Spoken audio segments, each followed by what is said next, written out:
We're living in strange times. And I think while everybody else is making nice, Ann's words are laser focused on truth.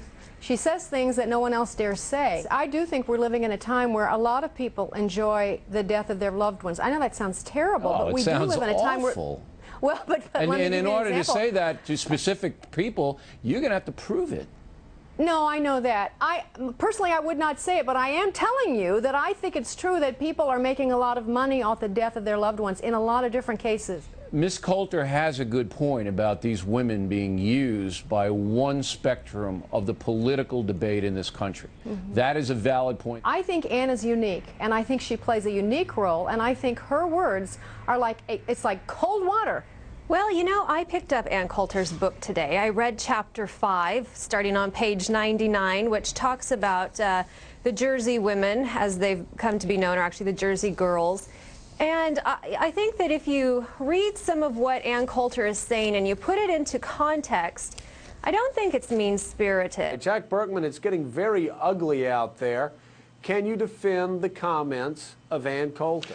All the way, Joe, at the risk of being still more controversial this week. If anything, in a lot of ways, I think she understates the point. Ann is telling the truth. Regardless of the language, maybe some of her language is inflammatory. My God's sake, she's selling books. These women exploited the deaths of their husbands. That's what they did. They did it before the bodies were cold.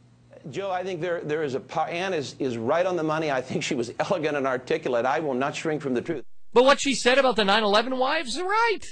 She's right. Those 4 women that she is specifically addressing, she's right about. Can't you say those things? Just because you lost somebody in a tragedy doesn't mean that you get a free pass for the rest of your life. I mean, at least part of it she's right about.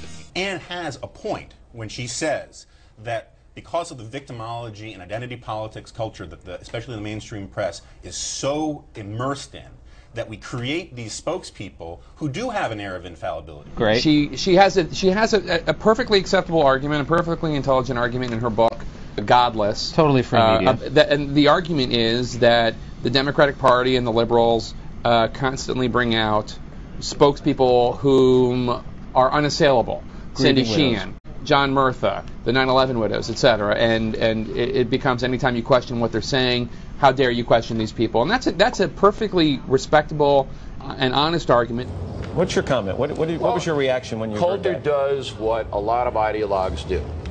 Number one, preaches to the choir. Therefore, she's not interested in converting anybody. How big is that choir? She'll sell about 500,000 books. Okay? So she preaches to the choir. The choir's angry, so she attacks. You're making a broader point. You're saying that liberalism cannot be sold by the people in office, and you feel people like Cindy Sheehan, who lost a son in Iraq. Right. Jack Murtha, who was a former Marine. Right. These 4, what you call Jersey women. They call themselves the Jersey girls. The Jersey girls, they lost husbands on 9/11. Right, along with thousands of other women, yes. And you are saying that they are being used by the left to make points that they cannot make on their own. Isn't that the point of the chapter? Yes, it's liberal infallibility.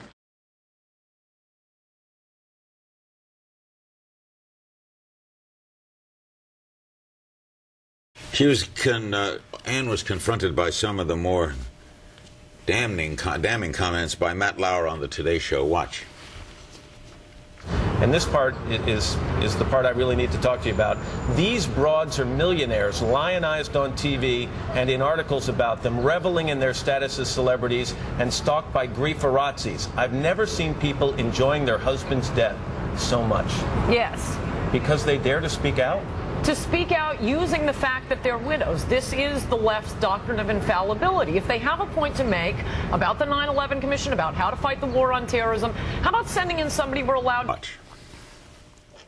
If people are going to use a personal tragedy in their lives to inject themselves into a national debate, I'm sorry, you can't just say, oh, we're off limits. Oh, now we're going to invoke the fact that our husbands died and you can't criticize us.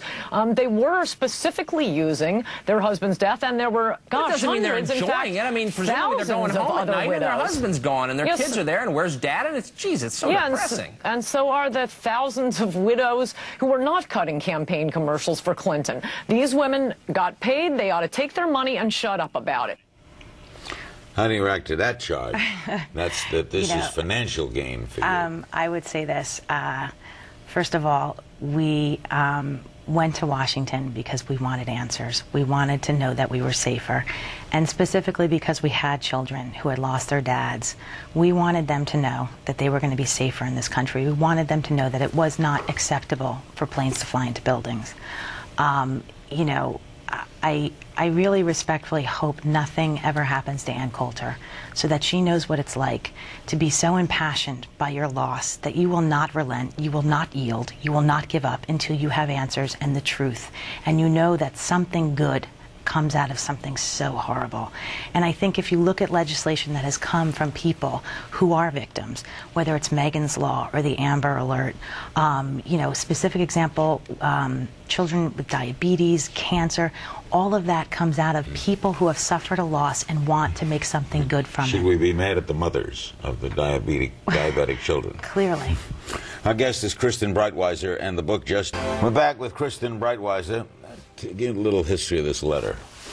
You know, Ann Coulter, I guess, started... I mean, the history of the letter that you wrote to her. You wrote her a letter? Yeah, I wrote a letter in response simply because I wanted to set the record straight. And I was concerned about the main statement that she was making, that victims and any American doesn't have a right to voice their opinion. Let's hear part of it. You branded the Jersey Girls, media whores, a bunch of celebrity-seeking widows who enjoyed their husbands' deaths. Had your friends, including many elected officials in the Republican Party and conservatives in Washington, not put up a fight, and a very nasty fight at that, we wouldn't have needed to raise public awareness through the media.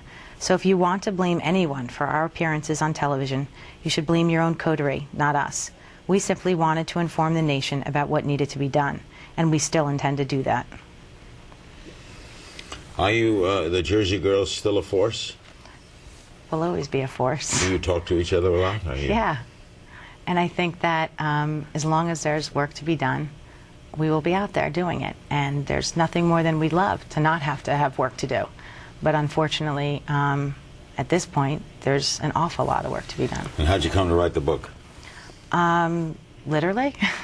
I mean, you know, listen, I thought going to Washington was a very eye-opening experience. It was not what I expected to find. It's not like 8th grade social studies. And I wanted more than anything for people, the American public, to realize that our interests are not being looked out for in Washington. And I think that the time has come that as an American public we need to be better educated and more engaged in all issues, not just national security, but every issue that faces this country, and that's our responsibility as American citizens. Thank you, Kristen. Thank you. Good luck with the book. Thank you. Kristen Breitweiser, and her book is Wake Up Call, The Political Education of a 9/11 Widow.